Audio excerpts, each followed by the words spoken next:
Boa tarde. Com a graça de Deus, estamos chegando hoje à última igreja, que é a última carta, a carta escrita à igreja de Laodiceia. Ela inicia no capítulo 3 de Apocalipse, versículo 14.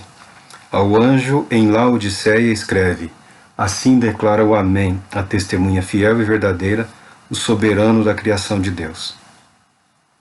Conheço as tuas obras, sei que não és frio nem quente, antes fosse frio ou quente. E por esse motivo, porque és morno, não és frio nem quente, estou a ponto de vomitar-te da minha boca. E ainda dizeis: estou rico, conquistei muitas riquezas e não preciso de mais nada. Contudo, não reconhece que és miserável, digno de compaixão, pobre, cego e que estás nu. Essa cidade era uma cidade muito rica, uma das mais ricas da região. Era um centro comercial, era um centro bancário. Tinha ali também uma indústria têxtil muito importante e muito influente. Como nós já dissemos, o anjo reflete a igreja e a igreja, até certo ponto, reflete a cidade. Por quê? Porque o anjo deixou de refletir a glória de Cristo, a igreja deixou de inundar as trevas com a luz de Cristo, se misturou com o mundo ao seu redor. Então o anjo reflete a igreja reflete a cidade. E a cidade não impressionava absolutamente nada em termos espirituais ao nosso Senhor Jesus Cristo.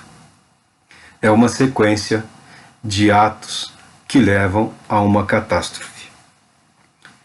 O que me impressiona, eu já disse, o que sempre vai me impressionar, não é a situação em que as igrejas ou a igreja se encontravam naquele período ou nesse período, ou como ocorrerá daqui a 50 ou 100 anos. O que me impressiona é a maneira como Jesus não desiste. Ele se apresenta, ele se reapresenta, ele deixa evidências de quem ele é, para que possam procurar nas escrituras que eles conheciam. Ele declara ser o Senhor da igreja. Ele demonstra perfeito conhecimento da saúde da igreja, do estado em que a igreja se encontra. Ele declara conhecer todas as forças que tentam ou que contaminam ou que estão prestes a destruir a igreja. Talvez nos dias de hoje, uma igreja nesse ponto, os ministros se reuniriam e diriam: é melhor desligar da convenção, porque não dá para salvar. Melhor abandonar, deixar para lá, porque esse povo não tem jeito. Lembrando de Éfeso, a primeira, o apóstolo Paulo chegou a enviar Timóteo para lá. Tem uma carta do apóstolo Paulo para aquela igreja também, com um ensinamento fantástico, incrível. Não é por falta de determinação da parte de Deus que as coisas desmoronam aqui embaixo. É por erro, equívoco e indisposição da nossa parte sempre. Algumas pessoas até gostam de colocar nome de igreja em alguma dessas aqui, né? Filadélfia. Se bem que eu nunca vi ninguém se interessar em colocar aquela que tinha gente para morrer, que ia sofrer muito. As pessoas não falam, mas Filadélfia, a anterior, as pessoas gostam, né? Igreja do amor fraternal. Mas essa aqui é a igreja morna. É uma das menos interessantes para os chamados espirituais no dia de hoje.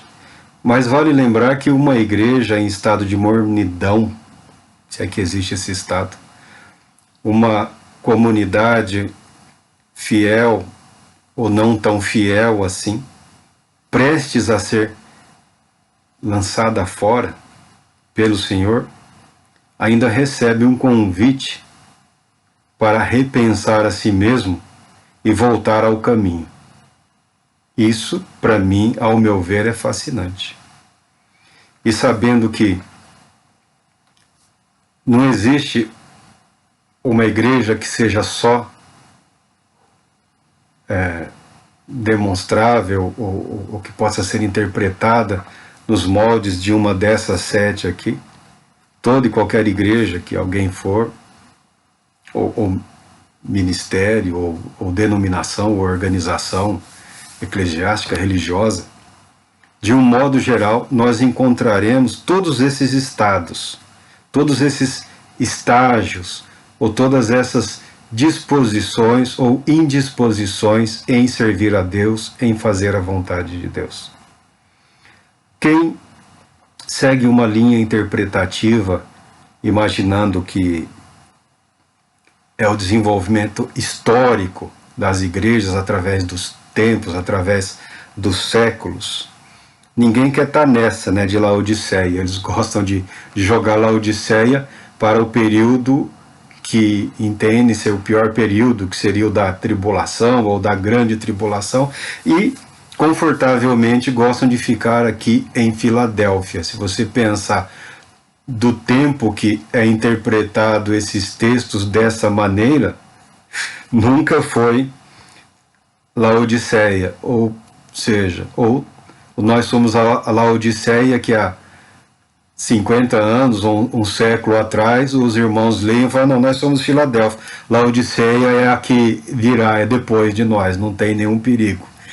Eu não me empolgo muito com essa interpretação, porque ela é por conveniência também, né? Você pode escolher, ou achar que está 2 a mais, 2 a menos, ou que está naquela que, não, está facinho resolver isso, é só pôr para fora essa meia dúzia. Jesus não chama aqui para pôr para fora quem quer que seja. Ele chama para uma conversão genuína a Ele. Ele chama para, é um convite para um encontro, uma união verdadeira com o Senhor. É claro que a palavra de Deus provoca divisão, sim, porque há aqueles que não têm nenhum interesse em servir a Deus. Há aqueles que não têm nenhum propósito em fazer com que as suas vidas sejam úteis à causa do Mestre, do nosso Senhor Jesus Cristo. Então sempre há um ponto de ruptura, sempre há uma tensão no sentido de separação, de rompimento, de cisão. Mas na verdade o que o Senhor deseja, de fato, é que essa tensão, esse movimento de ruptura, de separação, seja a igreja do pecado. O que ele pretende não é expulsar ou excomungar ou destruir. Ele pretende que a igreja entenda, ouça e decida romper com o pecado, romper com o mundanismo, romper com a idolatria, romper com os eruditos, homens muito educados, né, eles usam a imoralidade sexual. Então a expressão que eles usam, são homens de bons modos, jamais cairiam na grosseria de expor a realidade do que era a idolatria daquela época. Adultério é sério, é grave, mas quando se fala em imoralidade sexual vinculada à idolatria, aos cultos daquele período, era uma coisa terrível. Uma coisa terrível. Nem mesmo entre muitas religiões não cristãs, a maioria é inaceitável. Era uma coisa muito tosca, muito grosseira, muito satânica. Algo que corrompia, que destruía, que acabava com absolutamente tudo. Tá? Esse é o propósito do Senhor, na minha opinião. Porque se você olhar bem, se você quiser dar uma observada ao nosso redor, nós não temos condições de discernir com precisão não temos de separar de fato aquele que está integrando a igreja, mas não está em Cristo.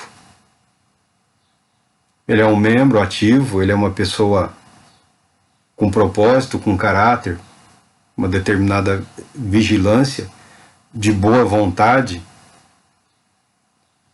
mas essa pessoa talvez ainda não está de fato unida a Cristo.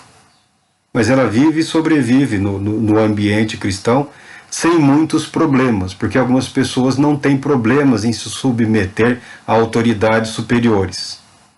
Então, no ambiente que você as coloca, elas aderem com uma relativa facilidade e se dispõem a viver, mesmo que nos limites delas, em função daquilo. Nós não temos como saber se a pessoa que está em pecado nesse momento, hoje, não existe a possibilidade de que ela seja corrigida, restaurada. Ele pode estar em pecado e ainda assim é alguém que está unido a Cristo. Na minha opinião, pior que o primeiro caso. Alguém que está unido a Cristo, mas ainda prisioneiro do pecado. Não há garantias de que essa pessoa, ouvindo a voz do Senhor, vai ignorar. Eu sou da opinião que nós precisamos acreditar que o Evangelho é suficiente. Que, como dizia o apóstolo, e eu repito sempre que posso, o verdadeiro poder de Deus está no Evangelho de Jesus Cristo. Algumas experiências que tem por aí afora, as vertentes espirituais ou de renovação, carismáticas, pentecostais, seja lá o que for, que apostaram muito nos dons, nós também vemos nesses movimentos o que ensina a palavra de Deus. Nada disso tem demonstrado poder ou eficácia contra a sensualidade. As grosserias, às vezes, são até piores do que uma igreja, uma denominação de fé ortodoxa, mesmo que não acreditando na atualidade de dons ou de manifestações ou de realizações do Espírito Santo, mas acreditando sim no Espírito Santo, sabendo que Ele é o Deus presente em nossas vidas, realizando, operando, manifestando a vontade de Deus em nós e através de nós, tudo levando a Cristo, glorificando a Cristo. Em muitos casos, consegue manter um padrão até um pouco mais elevado do que certas decisões emocionais, na minha opinião. Mas nós não estamos aqui discutindo a prática, a confissão de fé, porque a confissão, mesmo correta, adequada, não é o suficiente, não é uma garantia. A única garantia é a palavra de Deus. O testemunho da palavra, o testemunho do Espírito. É estar unido a Cristo. E apesar da dificuldade, ou apesar do momento em que se esteja vivendo, eu creio que aqueles que de fato estão unidos a Cristo, que foram por Ele, pelo Pai chamados para o Evangelho de Jesus Cristo, essas pessoas ouvirão a voz do Senhor. Essas pessoas entenderão que o pecado não pode ter esse poder ou esse entranhamento na vida delas. Com sabedoria e com coragem, decidirão pela ruptura com o pecado. O que falta à igreja, uma das coisas que se pode dizer hoje, é romper com o pecado. Alguns rompem muito facilmente com o pecador. Mas romper com o pecado é uma decisão de foro íntimo. O Senhor e eu e o Senhor Jesus, o Espírito Santo e você e o Senhor Espírito Santo, unidos no propósito de glorificar ao Pai, decidiram: eu vou romper com o pecado que está dominando a minha vida. Eu penso na mensagem de Apocalipse nesse sentido, nessa linha. Não há um intuito de apedrejar esta ou aquela pessoa, não há intenção de entulhar essa ou aquela igreja, não há a intenção de desacreditar essa ou aquela denominação. Tem o propósito de manter em Cristo aqueles que são de Cristo. E se a pessoa entende que não é, que não quer, ela é convidada também a uma decisão. A culpa recai sobre a igreja, a culpa recai sobre os anjos da igreja, a permissividade, tendo visto, tendo percebido, tendo silenciado, não fazendo a devida oposição, se misturando ao comportamento indigno, permitindo que outros se deixassem levar pelo comportamento da idolatria, do abandono a Deus, do desamor a Deus. Para muitos cristãos hoje, Deus é importante, mas não é prioridade. E não são poucos. Deus é importante, Jesus é o Salvador, mas Jesus é o Salvador no sentido de como que se ele fosse um estoque de perdão. Toda vez que algo não vai lá muito bem, recorre-se a Cristo como um estoque de perdão, uma garantia de conserto, de retificação, de restauração, ou na doença, ou no desespero, uma cura, um alívio para a culpa, para a consciência pesada, inexistindo praticamente o interesse de que Ele seja o Senhor das nossas vidas, de que Ele reine sobre nós e de que Ele reine através de nós. Há um buscar intenso de uma suposta energia espiritual, de um poder espiritual ou de dons, meio ficção científica, muitas vezes. Ficção religiosa. Magia misturada com cristianismo. Feitiçaria misturada, não é cristianismo, é feitiçaria, é magia. Truque psicológico, engodo, fraudes, uma tentativa de ser mais do que se realmente é.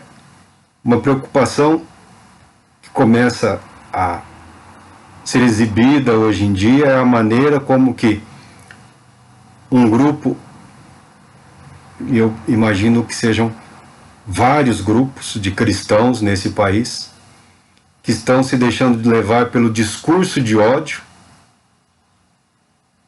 se deixando levar por um discurso meio político, meio religioso, com ideias de supremacia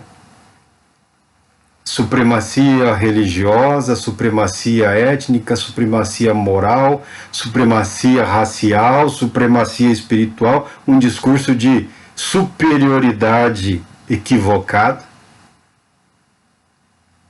muito próximo a um discurso nazista, fascista, aberrações seriam inadmissíveis, impensáveis, chegou no Brasil, já está instalado há algum tempo em várias regiões, em vários lugares. São normalmente jovens, muito jovens, levados pelo crime, levados pelo pecado, dominados por toda sorte de vício e medo. E alguém permitiu que essas pessoas se considerem cristãs. E alguém permitiu que essas pessoas identifiquem Satanás em práticas outras, em outras vidas, em outras comunidades, pessoas cuja vida está totalmente dominada pelo pecado, pelo mundo e por Satanás, portando armas violentas, perseguindo e matando. Perseguindo e matando. Principalmente agindo contra os praticantes dos cultos afro-brasileiros, perseguindo, espancando, invadindo templos de outra religião. Quando jovem eu ouvi, pensava que era brincadeira isso, eu ouvi um pastor falando a esse respeito. É claro que ele falou que era um colega dele. O colega dele invadia templos de outra religião, provocava a fúria daquelas pessoas, depois se refugiava na casa dele e travava um embate, uma discussão louca, insana. Disse esse pastor que na época eles eram estudantes ainda, eles eram seminaristas ainda, e que esse colega dele acreditava que de alguma maneira estaria fazendo a obra de Deus, infernizando a vida de outras pessoas, importunando, desrespeitando a liberdade dos outros. Nós temos hoje assassinos em várias regiões do Brasil, bandidos, travestidos de cristãos, perseguindo, matando, estabelecendo uma parceria com determinados grupos religiosos. Não. Esse é de Deus. Vovó era dessa igreja, aqui vocês podem. E muitas denominações, muitas igrejas, silenciando.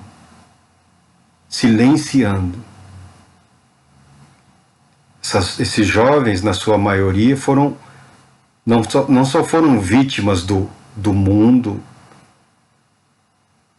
do diabo, do pecado. Foram vítimas de uma pregação ruim, de uma comunicação equivocada e tosca, de um evangelho que não é evangelho. Aí quando explodir, eu peço a Deus que não aconteça, porque já temos violência demais no Brasil, mas quando surgirem grupos pseudo-religiosos, mas na prática terroristas, aí é aquela choradeira de sempre. Porque Deus permitiu, porque Deus permitiu. Porque o anjo de Laodiceia não fez bem o trabalho dele, a igreja estava prestes a ser lançada fora. Eu acredito que ainda tem uma chance. Eu acredito que havia uma chance. Não conheço toda a história e não há muita informação com relação a essa segunda metade do primeiro século. Mas eu acredito que a palavra de Deus, ela obteve algum êxito. Obteve todo o êxito que o Senhor Deus queria. Continuando o que diz aqui, a palavra do Senhor, essa igreja era, em parte, a igreja que todos querem. Porque ela era uma cidade muito rica. E o dinheiro também estava na igreja, a riqueza também estava na igreja.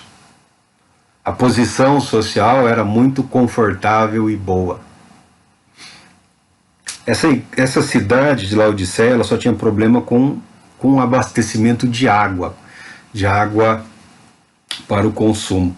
Nas proximidades, uma cidade junto, unida, havia, como hoje nós chamamos, um balneário, águas quentes, temperaturas elevadas. Aqui, como estou falando da cidade de Linz, se alguém não sabe, se alguém de fora estiver me dando o privilégio, nós temos aqui também uma fonte de água termal muito boa. A cidade não explora muito isso, está reservada a um hotel, mas temos aqui também uma fonte de água muito boa. Aliás, boa parte do abastecimento da cidade é de poço profundo. Então, a água aqui, a temperatura ela é quente. A água da torneira aqui, você espera um minutinho, ela aquece. Muita gente nem liga o chuveiro, porque a água... Mas naquele período você imagina um viajante sedento, né, vê uma mina e não conhecia, corre para beber, 40 graus a temperatura da água, é algo, e ainda mais se for uma água, dependendo da composição, ela é medicinal, mas ela não vai bem, você não consegue beber para mitigar a sua sede. Então a náusea, a ânsia acontecia. Então o Senhor usa essa realidade daquela região para falar da situação da igreja. E quando ele usa água para falar da situação da igreja, eu escolhi Apocalipse para iniciar, e essa é a 7ª igreja. E nós só passamos pela superfície do texto, nem arranhamos a palavra aqui, é só uma apresentação. Doravante, todos os demais textos serão melhor elaborados, mas a princípio é uma apresentação, é uma declaração de propósito para que possamos nos aprofundar um pouco mais no sentido de uma preparação dos textos para a apresentação. E Apocalipse não escolheu ao acaso, é o livro que mais referências tem do Antigo Testamento, é essa carta aqui, né? São esses escritos aqui. Não há indicações por anotações aqui, você não vai pegar na bibliografia, você não vai pegar por referência.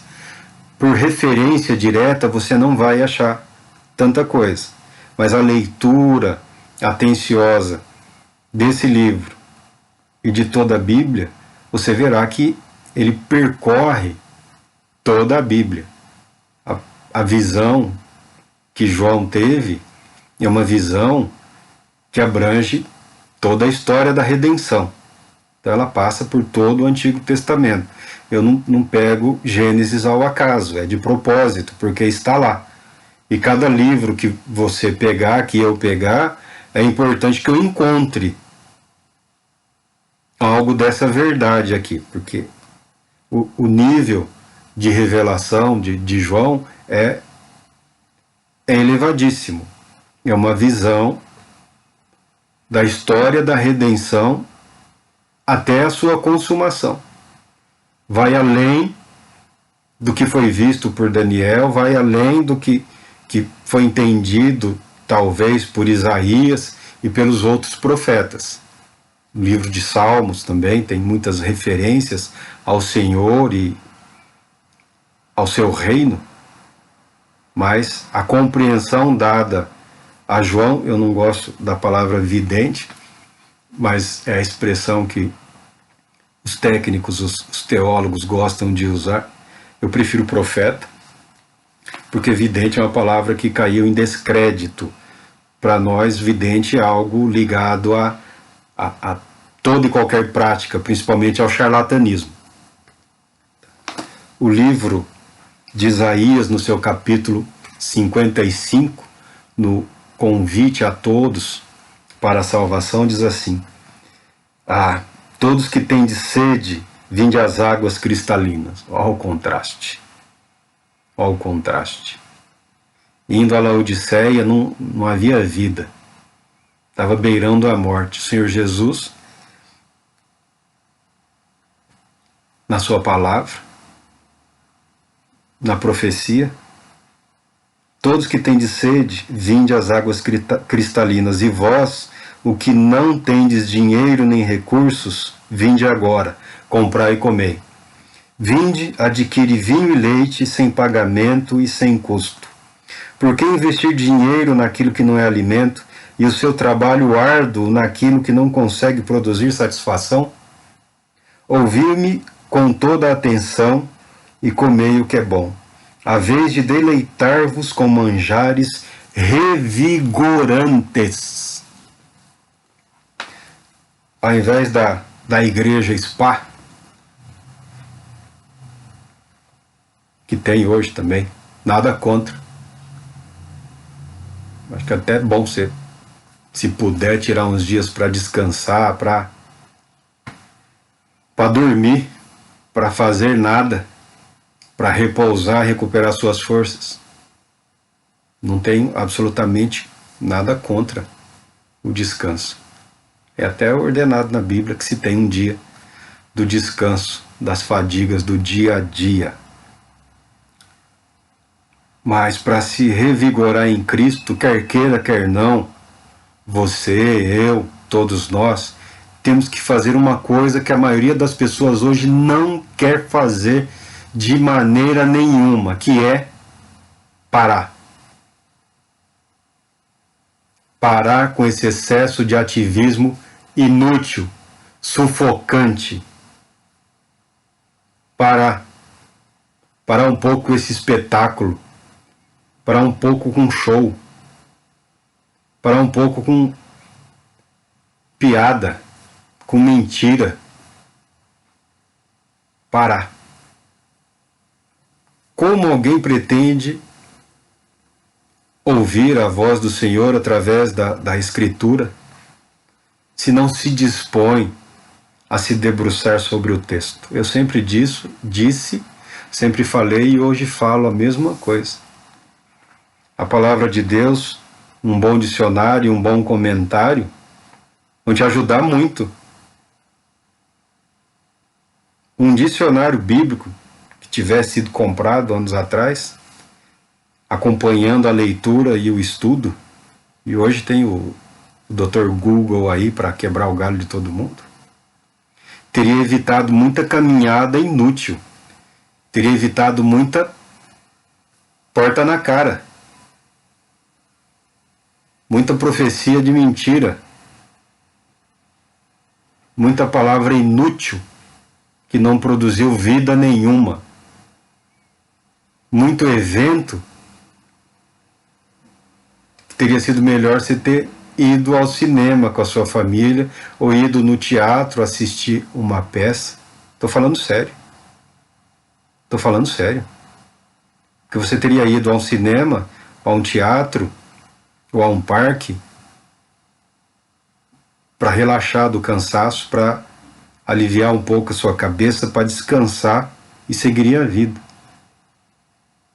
Teria sido muito mais útil que muito festival religioso que você gastou, foi e nada. A verdadeira religião, segundo Tiago, é ajudar os órfãos e as viúvas. Ele coloca essas classes, essas categorias de pessoas nas suas necessidades. Ele não fala nada sobrenatural, não é? Nada que exija tanto. Ajudar quem não tem. Ajudar o desesperado, o desamparado, que está passando fome. Não impor uma fé para quem não tem nem o que comer. Dê a comida. Dê a comida. Não colocar de castigo lá a manhã toda para... Agora você leva. Assiste, visita, ajuda. No momento não é possível para todos ajudarem. A situação no nosso país, que para a maioria das pessoas nunca foi boa, agora está um pouquinho mais delicada. Está um pouco mais delicada. Mesmo assim, podemos ajudar os nossos. A mãe, o irmão, a irmã, o filho, ajudando os da família da fé. Primeiro a sua família, primeiro a sua mãe, seu pai, seu irmão, sua irmã, se possível. Já é a verdadeira religião, você já está no caminho de estar fazendo a coisa certa. E não tem como errar nessas coisas. Isaías fala: escutai-me e vinde a mim, ouvi-me e haveis de viver. Farei convosco uma aliança eterna, assegurando-vos as graças prometidas a Davi. Em verdade, eu o coloquei como testemunha aos povos, como regente e comandante de povos. É uma profecia, está anunciando o Cristo, o governo de Cristo, o reino de Cristo na sua vinda. Assim, tu chamarás por uma nação que não conheces. Sim, uma nação que não te conhece acorrerá a ti, por causa de teu Deus, o Santíssimo de Israel, pois ele te concedeu esplendor. Procurai o Senhor, aqui no texto aqui na Bíblia do rei Jaime, rei James, rei Tiago, ele põe a palavra como grafada a nossa transliteração do tetragrama, muito mesmo sabendo que os judeus não pronunciam essa palavra. Procurai o Senhor Deus enquanto é possível encontrá-lo, invocai-o enquanto está próximo, porque os judeus não pronunciam essa palavra porque eles não sabem mais. É simples isso, se perdeu no tempo. Se perdeu, e se tem alguém que sabe, eles não indicam. E também não há nenhuma garantia de que o tetragrama, acrescidas as vogais, seria esse o nome de Deus. Ele pode ser algo um pouco mais complexo, ou pode ser algo tão simples assim. Mas eles, por uma reverência, não pronunciavam. E hoje também, se você procurar um judeu, um rabino, você ouvi-lo lendo o texto, toda vez que aparece, eles pronunciam outra palavra, eles alteram a pronúncia, e eu desconheço alguém que tenha conseguido ouvir de algum rabino ou de algum estudioso como seria a pronúncia correta. Então, não vejo necessidade também de que nos esforcemos a falar algo que não sabemos se é o certo. Se bem que eu também concordo que nós exageramos no uso do nome do Senhor Deus e do nome do Senhor Jesus. Nós somos um povo que vem, a maioria, de uma cultura assim, muito dada ao misticismo, dada a crendices, né? Então as pessoas tentam resolver tudo com o nome do Senhor Jesus, como se fosse um antídoto, uma palavra mágica, na verdade, né? O risco é perder-se o sentido de reverência para com o nome do nosso Senhor e Salvador. Mas não é esse o propósito aqui que estamos falando. Lemos uns versículos do capítulo 55 do profeta Isaías, em confronto, para confrontar com a situação de Laodiceia. O Senhor promete água cristalina para os sedentos. Laodiceia era água quente que não saciava a sede, cuja sensação era de náusea, um contraste. Podemos imaginar então o Senhor dizendo que se o pecador procurasse essa igreja numa tentativa de vivenciar a experiência da salvação, ele sairia de lá frustrado. Se um cristão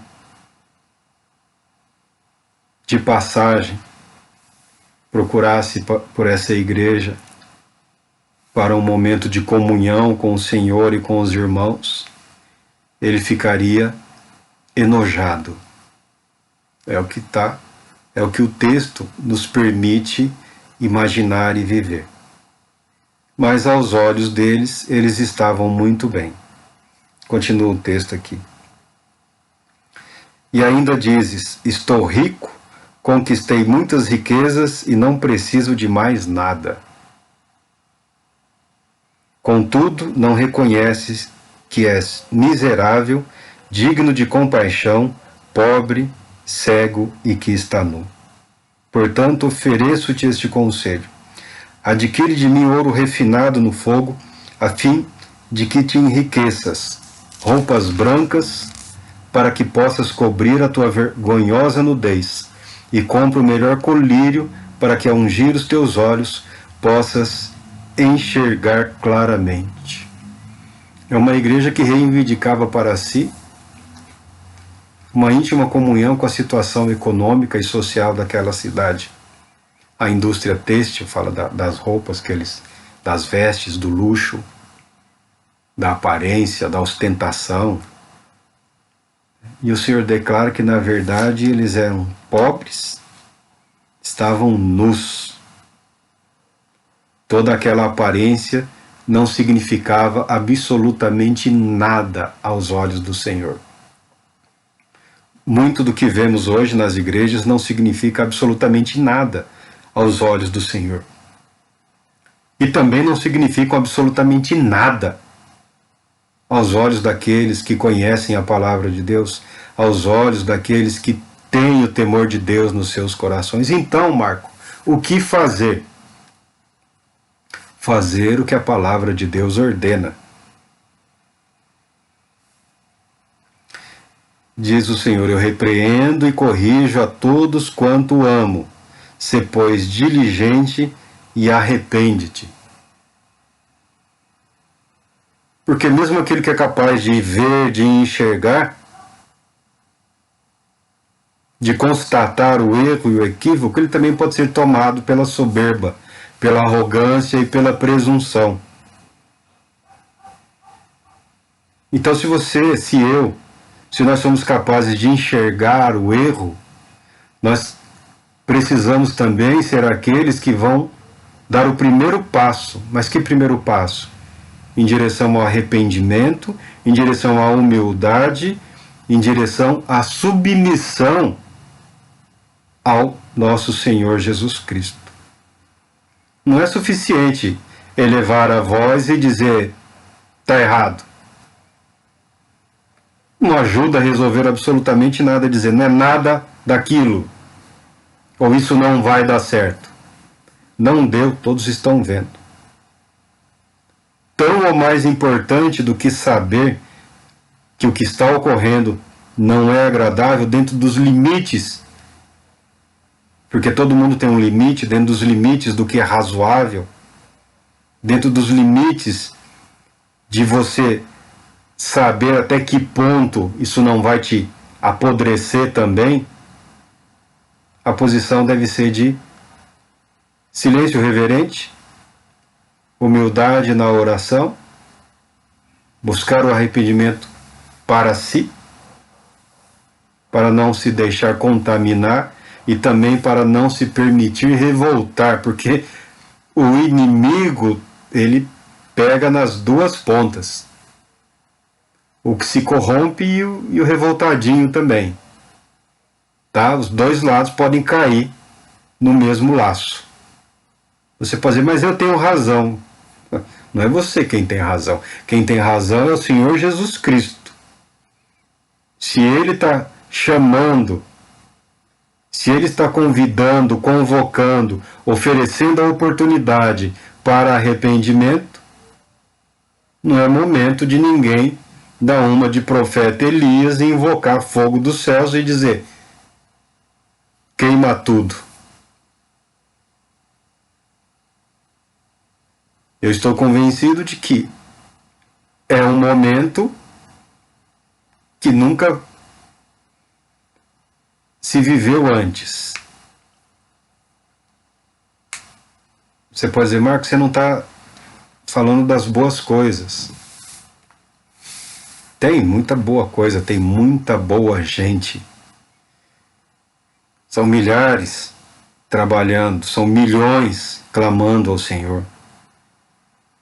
Falando aqui do nosso país, muita gente que teme a Deus, que ama o Senhor Jesus, que antes de ficar de pé fica de joelhos, que antes de deitar para dormir se ajoelha o tempo que tem de joelhos, clamando, suplicando, pedindo a Deus que tenha misericórdia, pedindo ao Senhor que suspenda a sua ira por mais um tempo, que dê arrependimento, que dê vida a essas pessoas. Vida. A vida plena e abundante que o Senhor Jesus nos prometeu.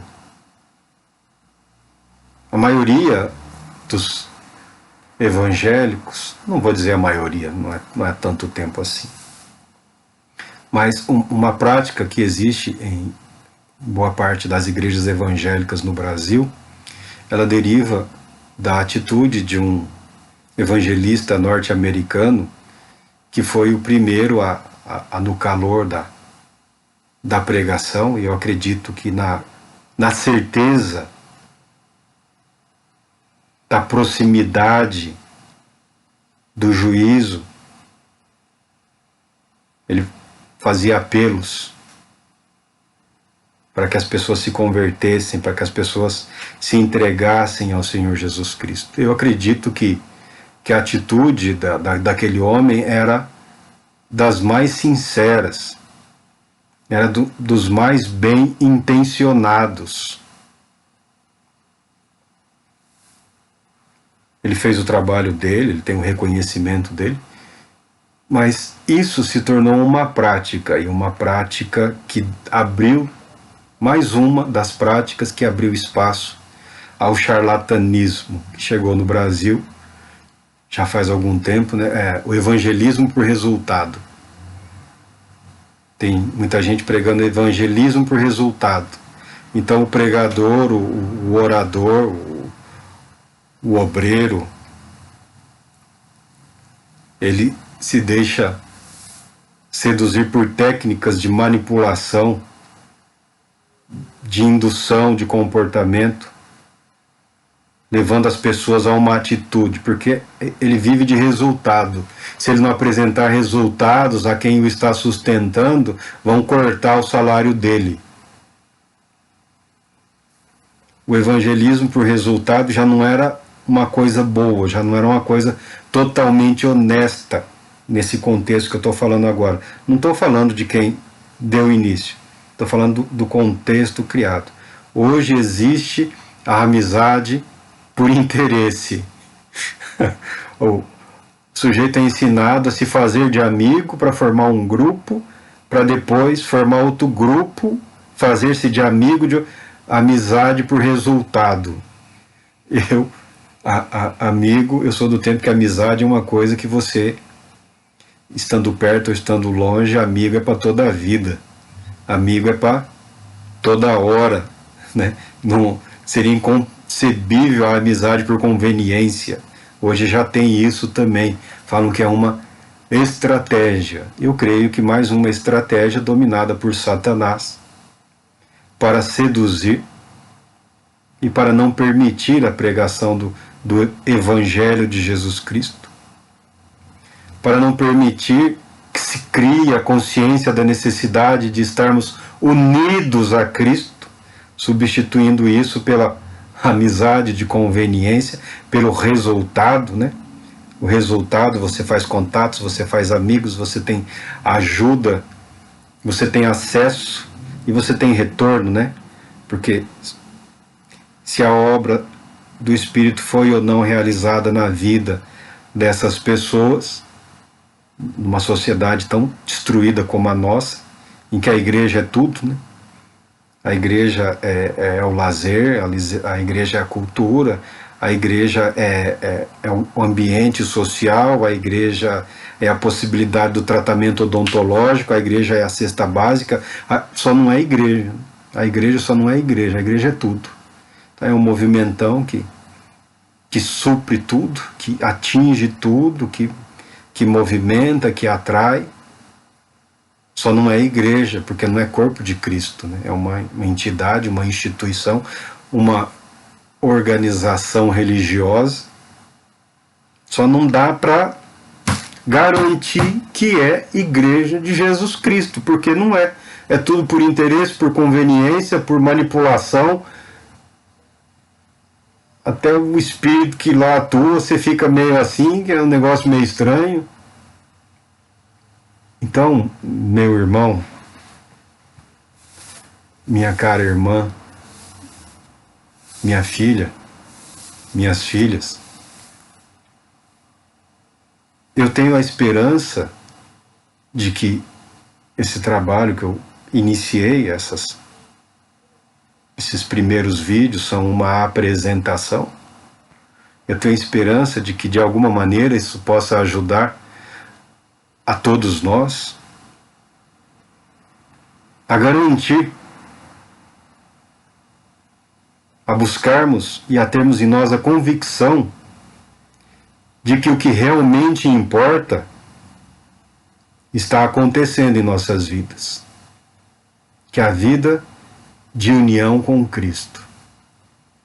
Por que não há união verdadeira, as pessoas reclamam tanto? Porque não há uma união em Cristo.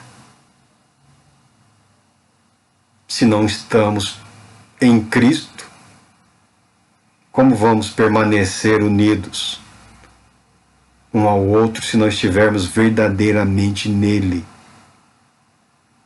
Então, não me entenda mal. Quem me conhece já há mais tempo sabe que eu me apresento nesse tom, mas não sou belicoso. A ideia é permitir que você avalie o nível de tensão e de opressão que o pecado e o mundo está operando em nossas vidas, em nossas mentes, para que possamos dar uma afastada. Não sou fã de bizarrice, de grupinhos de santidade, todo mundo hoje de verde, amanhã de amarelo e depois de amanhã com a mesma Bíblia, com a mesma letra, com a mesma linguagem. Não, nada dessas pataquadas me impressionam, nunca me impressionaram e também não me impressionarão doravante, porque eu já sou velho bastante para não me levar por isso. Mas eu creio